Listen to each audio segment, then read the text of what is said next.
Europe 1, 8h41. Nicolas Canteloup.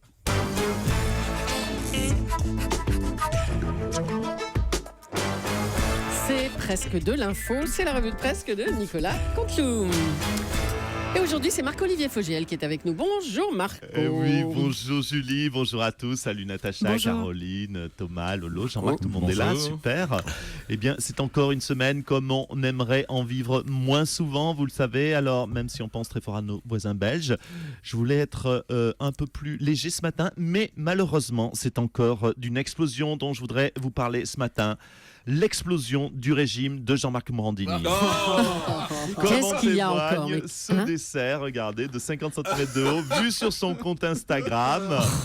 Dessert englouti par Jean-Marc au restaurant Le Coin d'Alexandre. Plusieurs explosions de bombes chantilly auraient été entendues sur place. La ceinture de Jean-Marc aurait explosé aux alentours de 21h34.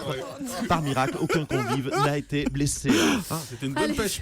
Fraise Melba, c'était. Mais Fraise c'est fini, Melba, vous pardon. faites la pub pour le resto aussi pendant que vous y êtes. Allez, on vous On sait écoute. tout de Jean-Marc. On vous C'est ça. écoute pour les titres, Marc-Olivier. Allez, super chat noir ou cul bordé de nouilles, pardonnez-moi l'expression, au choix pour vous. Et oui, les médias se sont passionnés pour ce jeune américain, Mason Wells, un jeune américain qui a vécu, tenez-vous bien, les attentats de Boston, de Paris et de Bruxelles. Oh là, oui. Alors bon, écoutez, je suis incapable de vous dire s'il a un bol incroyable d'être toujours en vie ou si c'est le pire des malchanceux d'être toujours au mauvais endroit. Effectivement, hein. En tout cas, je peux vous dire que je serai BFM ou iTélé, je lui ferai un contrat en or, je lui colle un casque avec une caméra GoPro scotchée sur la tête, parce que le jour où ça repète, c'est sûr, il sera là. Mise en examen avec celle d'un islamiste présumé, j'ai bien dit présumé, Youssef Etajouar. Alors bon, présumé islamiste, mais le gars est célèbre pour avoir prénommé sa fille, vous le savez, Ah, Djihad. ah oui, c'est ça. Oui, donc il y avait des indices quand même. Le type qui appelle sa fille Allumer le feu, c'est sûr qu'il y a des chances pour qu'il soit fan de Johnny. Bon, bref. On a une pensée pleine de compassion pour ces deux dernières petites filles, les deux petites jumelles, lapidation et décapitation. Oh là, Pas facile d'avoir un père comme ça.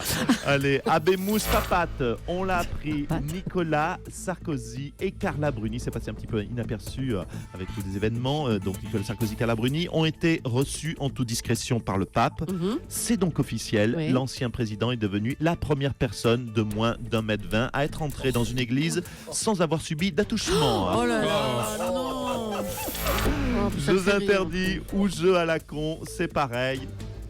Raphaël Enthoven, donc le fils caché de Socrate et de Fanny Ardant. Si, Fanny Ardant, ah oui, la il a voix, quelque ah chose oui. des deux. Oui, bonjour Marc-Olivier. Rebonjour à tous. C'est Raphaël, Evanescence. Je vous parlais ce matin, Thomas, de Batman et de Superman. Il y a en substance, pardonnez-moi. Oh, j'enfourche. Il y a en substance Superman, le héros métaphysique, vous le savez, et Batman, le héros métacap. Mais moi, quand j'étais enfant, mon héros préféré, c'était Glucksmann. Et oui, je m'amusais à dérouter les adultes en me déguisant et surtout en parlant le langage d'André Glucksmann. Oh, bon, écoutez, bon, ça va, merci Vous Raphaël. voulez pas que je développe? Non, oui, c'est bon. Allez, reprenez Marco. Merci Raphaël. Oui, Raphaël parlait récemment de ce jeu idiot, le A4 Challenge. Ah oui. Et oui, c'est le nouveau défi minceur que se lancent les adolescentes sur les réseaux sociaux Oui. et qui consiste à être aussi mince que la largeur d'une feuille A4. Donc c'est foutu pour Jean-Marc avec sa pêche melba d'un mètre de haut. Bref, il n'y a que les adolescents, il n'y a pas que les adolescentes qui jouent au A4 Challenge. Martine Aubry a voulu jouer elle aussi au A4 Challenge. Ah. Mais elle pensait qu'il fallait être aussi large que l'autoroute A4. Oh non, Non, Martine, enfin, c'est pas possible. Enfin, un peu mais vous pas êtes raisonnable. fou. Bon, c'est bien. Non, mais c'est bien d'être un petit peu léger avec une vanne sur Martine Aubry, pourtant c'est pas facile. Allez, à vous Julie. Merci Marc-Olivier.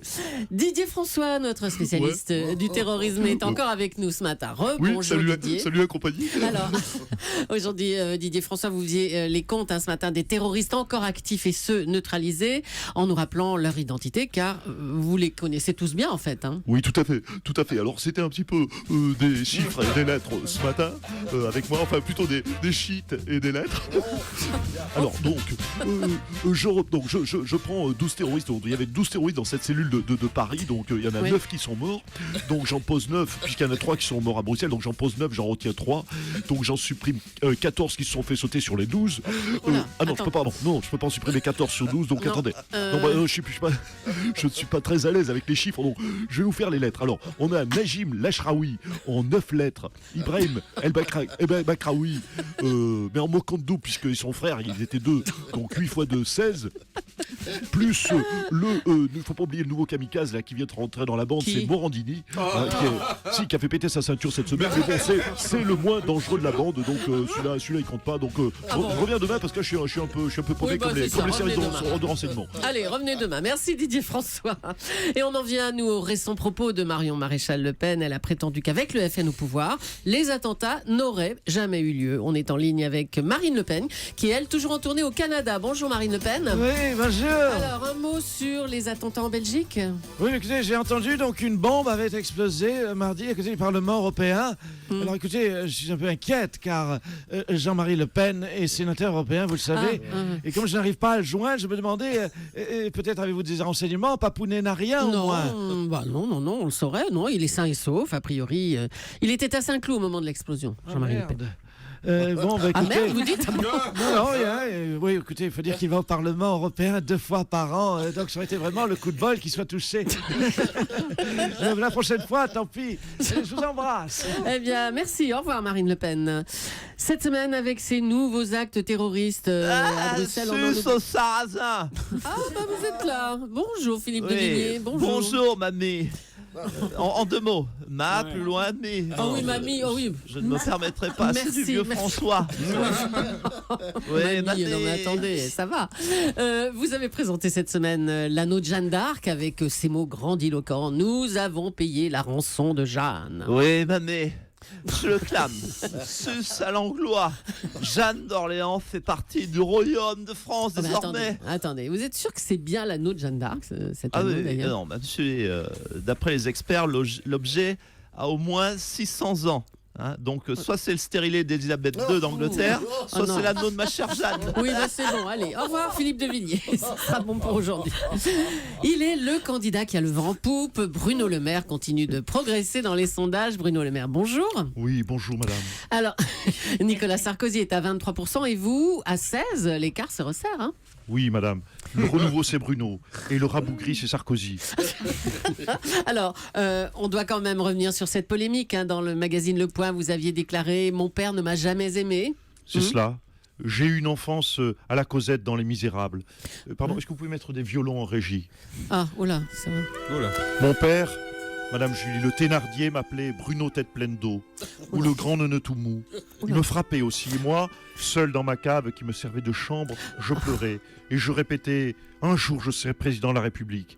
Il me frappait, et moi seul dans ma cave qui me servait de chambre, je pleurais, et je répétais « Un jour je serai président de la République ». Alors, je disais... Oui, d'accord. Oui. Votre mère, on en vient à votre mère, vous allez voir. Viviane Fradin de Bellabre dit de vous, il se raconte un peu des films, c'est son côté théâtral. Alors pourquoi ne pas avouer que vous venez d'une famille riche et noble du 16e arrondissement? Mais c'est Bruno Le faux. Maire? Mais c'est faux du 16e arrondissement. Je m'inscris en faux. Je le disais encore hier à ma femme Paulette qui est caissière chez Monoprix. Hein? C'est dur pour nous les petites gens. Si seulement j'étais président de la Votre République. femme, elle s'appelle pas du tout Paulette, c'est Pauline Dousseau de Basignan et elle est assistante parlementaire. Oui, bon ben ça va. Hein? Ma mère c'est Viviane Fradin de Bellabre. Ma femme c'est Paulette Dousseau de Basignan. Pauline même. ouais. Pauline, oui, C'est encore peut-être. mieux. J'ai étudié au lycée catholique privé Saint-Louis de Gonzague. Comment voulez-vous que je fasse peuple? Je suis bien obligé d'inventer. Ah bah dis donc. À bientôt Bruno Le Maire. À bientôt. Et puis pour terminer, on va prendre des nouvelles de nos amis belges. On va commencer avec un citoyen belge, Gérard Depardieu, bonjour. Oui, bonjour. Bonjour ma Juju. Salut mon Toto. Ah, Gérard. Je suis pas belge, je suis russo-belge. Ah, d'accord. Mais ce matin, mon cœur saigne. Ah, vous tu êtes sais. triste pour Bruxelles, nous aussi. Non, mon cœur saigne parce que je viens d'avoir un quadruple pontage. Ah, Oui, ils ont retrouvé du saindoux dans mes artères. oh, arrêtez. Oh, puis c'est pas tout, moi, j'ai oublié de te dire, j'ai des soucis. J'ai eu un problème de scout. Ah, Il y a vous avez un encore eu problème un encore avec accident encore un accident de scooter, Gérard. Non, mon scout. Votre Je l'ai scout. laissé devant une église, il s'est fait violer par un curé. Oh oui, t'as compris, ma Juju, mon scout. Oh Mon là là, scout. oui, bah ça y est, on a compris, c'est bon. Gérard, Oh, c'est bon. Ouais, Merci beaucoup à Nicolas Canteloup qu'on retrouve demain en direct Oui. à 8h40 pour la revue de presse sur Europe 1. Demain, Nicolas. Et à 12h50 dans Europe Midi avec Jean-Michel Apathy et Maxime Switek.